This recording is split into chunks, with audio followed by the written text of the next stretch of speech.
Hello guys, good morning! Welcome to another day in my life. I am so happy kasi meron tayong bagong i-unbox.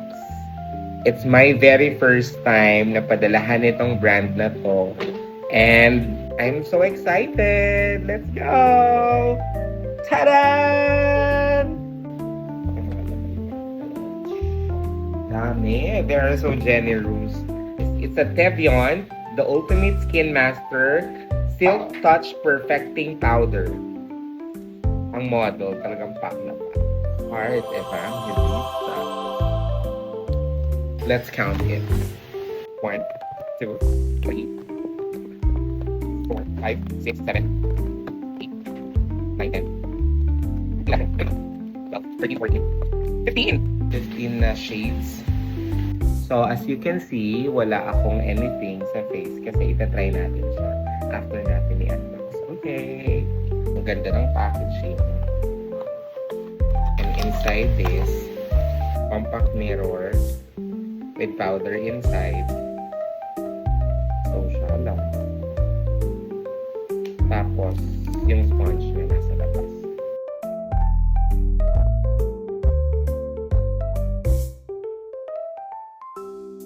Open ko siya isa-isa para makita ninyo.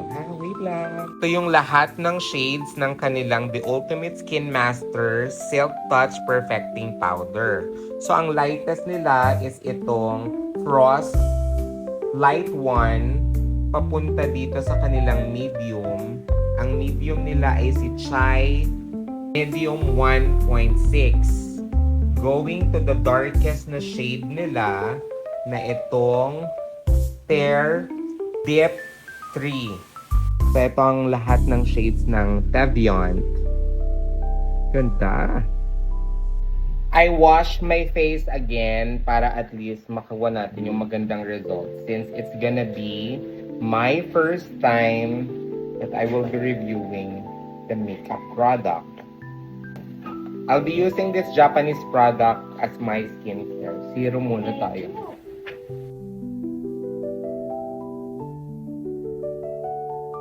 Just to give you idea guys, ang ginagamit ko ay available light lang from outside. Tapos yung light namin dito sa may dining. Kailangan nating i-rest yung mga ano natin, yung skincare natin para makuha natin yung best result. So ayun, tapos na tayo sa serum. Ang next na ilalagay natin ay moisturizer.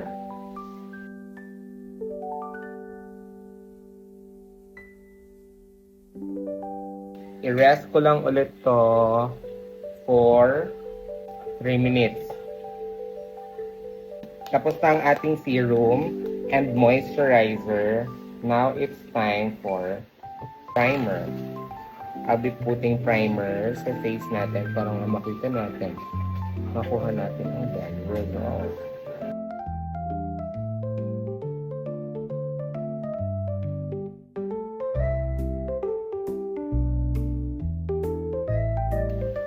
Kompleto na ang ating skincare. Nakapag-serum na ako, nakapag-moisturizer na ako, tapos nakapaglagay na rin tayo ng primer for the makeup. Ang gagawin natin, dalawa. Right side ko with liquid foundation, tapos yung left side ko yung wala, powder lang. Ang gagamitin natin, manipis na foundation lang. Ang gagamitin natin yung double wear sheer long wear makeup ng Estee Lauder.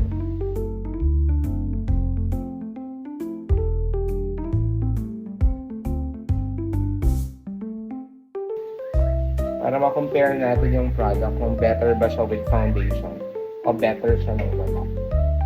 I-rest lang natin yung face natin. Again, this one, merong light na foundation, tapos yung kabila wala. Moisturizer, serum, and primer lang. Kaya kung mapapansin nyo, yung kabila, medyo meron ng coverage. So, a day ago, kakagaling ko lang sa beach, kaya my skin is a bit darker than my usual na kulay. Itatry ko tong Biscuit na Dip 1.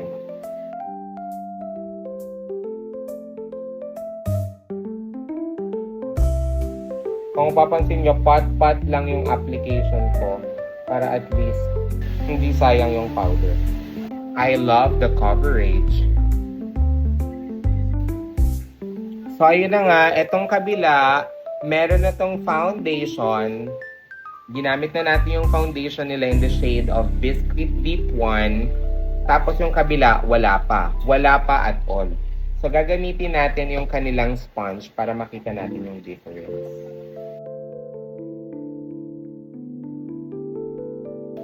Tapos, after this is stress test natin. Though wala naman ako masyadong gagawin today. Wala akong errands today. Pero later, meron kaming dinner. Kasi birthday ng kapatid na yung partner. Mas mabilis gamitin yung sponge, in fairness.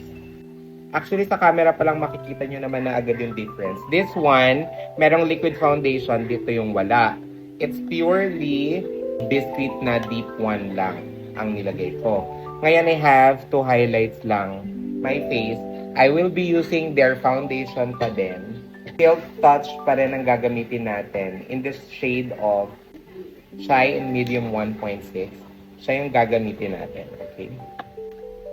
If ever lang, baka mapansin nyo, yung eyes ko, mabilis mamula kasi dry eyes po ako.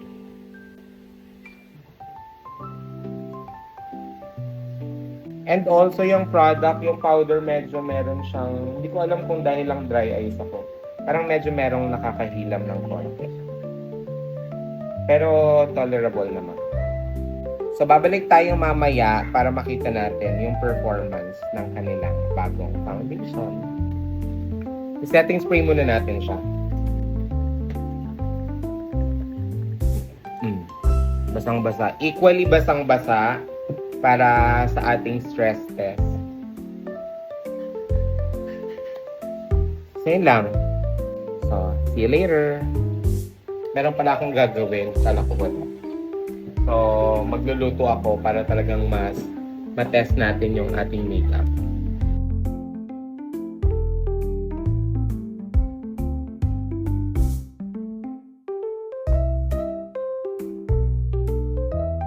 I'm back. After 2 hours na mga ginawa ko, walang retouch and all, nagluto ako, tapos kumain na din ako, tapos eto na siya ngayon. As you can see, this one, meron pang natitirang konti. Since light lang din yung nilagay ko both side, dito medyo mas marami pa yung coverage kasi eto, merong liquid foundation. Tapos nag-oxidize din siya ng very, very light lang din naman. Maganda si Teviant na Silk Touch na Perfecting Powder. So, kung medyo hindi ka naman busy yung araw mo, di ba, mamimili ka lang, lalabas ka lang with friends, ganyan, and you still have time for retouch, I recommend, wag nyo nang lagyan ng liquid foundation. Pero kung busy yung araw mo, like you're going to office, meron kang gaganapan, a-attendan na party, kumbaga mas less yung time mo to do retouch, mas maganda meron kang konting liquid foundation para merong kinakapitan yung powder. So, maganda siya. This is very light. This is medyo light pero merong natitirang coverage. So pagdating sa sa ganda ng product and longevity, maganda naman siya. 2 hours pa lang kasi nakakalipas. So tuturuan ko kayo on how to retouch your foundation properly. Maganda yung promise ng ating Teviant na foundation dahil hindi ganun ka-oily yung nangyari sa face ko as you can see. Pero merong oil. So, para i-retouch natin siya ng maayos, or hindi rin agad mapapanis yung nandito sa may pan, ang gagawin nyo, you have to tanggal the oil. So, ang ginamit ko ay oil film. Hindi kayo agad magdadump ng foundation.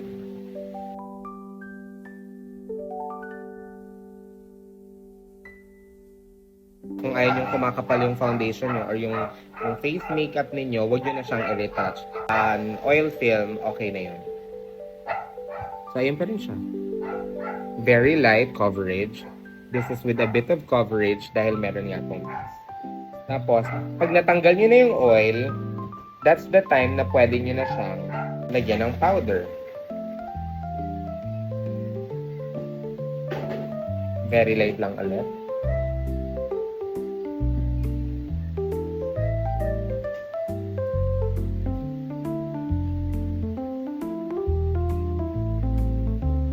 ayan na siya.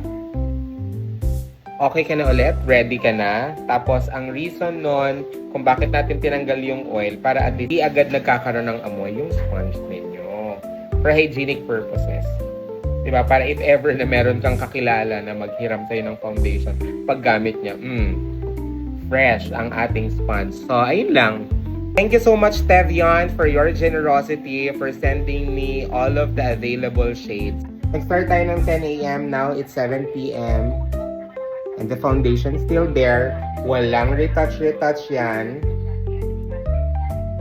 So, Tevion is really doing good. Grab yours now.